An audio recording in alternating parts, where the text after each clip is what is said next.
Iran's former supreme leader Ali Khamenei was already killed, but now there's already a new supreme leader, Ayatollah Mujtaba Khamenei. So, and Tehran showed no sign of stopping or yielding. What now is your goal? I mean, and how easy or hard is it achieving your goal? So look, war is never easy. I will say we've made very significant progress over the last week and a half together with our partners in the United States.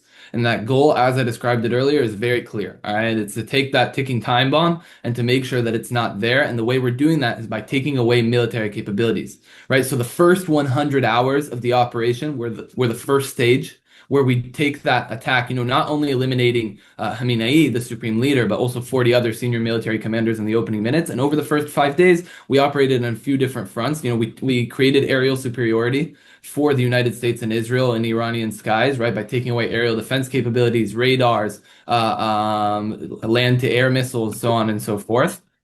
And the other thing that we did over those first 100 hours is to target their ballistic missile array and their command and control centers. Once we finish that first strike, now what we have to do is deepen the deterioration of their military capabilities. So how are we doing that? We're striking in Tehran almost every day, command and control capabilities. We're striking weapons manufacturing capabilities that they're using to build up those ballistic missiles. We continue to hunt down those ballistic missile capabilities, whether it be launchers, operatives, so on and so forth. And we're continuing to strike other infrastructure in the Iranian regime has a very large military network, and they have multiple armies, they have, an air force, a navy, and what we're doing is we're systematically taking away from those military capabilities so that, a year down the line, 2 years down the line, even if they try to build themselves back up, they won't be the same strategic threat that they are now. President Trump recently said that war could be ended anytime soon. Does the Israeli military share the same pronouncement? So look, nobody wants long wars, right? Everyone wants to protect our civilians and to do it in minimum time. The Iranian terrorist regime has a lot of military capabilities. We work in very close coordination with our partners in the United States as it pertains in general and as it pertains specifically to this operation. We're lockstep. We're talking every day. We're coordinating our targets. We're coordinating where we're striking, and we're going to keep doing that moving forward. I can't speak to a specific time frame, but I can tell you that we're going to go as long as it takes to get the job done. So what more do we expect from Israel or maybe from the US in the coming days or weeks? So we're going to continue operating against those same military capabilities that I spoke about, right? So I won't reveal exactly what we're going to do. I don't want to reveal any future plans to the enemy, but I can tell you that we have a concrete plan that's to take away those military capabilities, not just, firing everywhere, but knowing exactly where we're targeting, what we're striking, and how we're striking to slowly deteriorate or, quickly as possible deteriorate, better said, their military capabilities. And we're going to keep doing that over the coming days.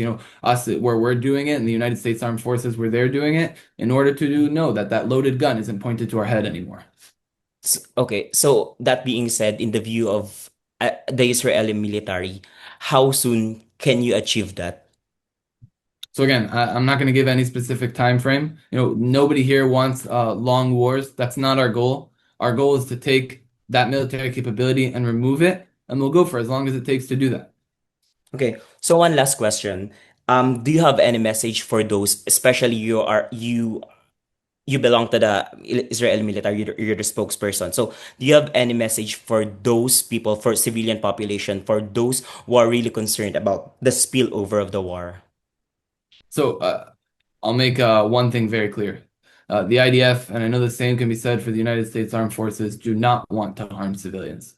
Every loss of civilian life is a tragedy, and we see it that way, within the construct of war, and we see it that way in general, right? When the Iranian terrorist regime murdered tens of thousands of civilians just a few weeks ago, for simply exercising their right to protest, we see those civilian lives lost as a tragedy as well.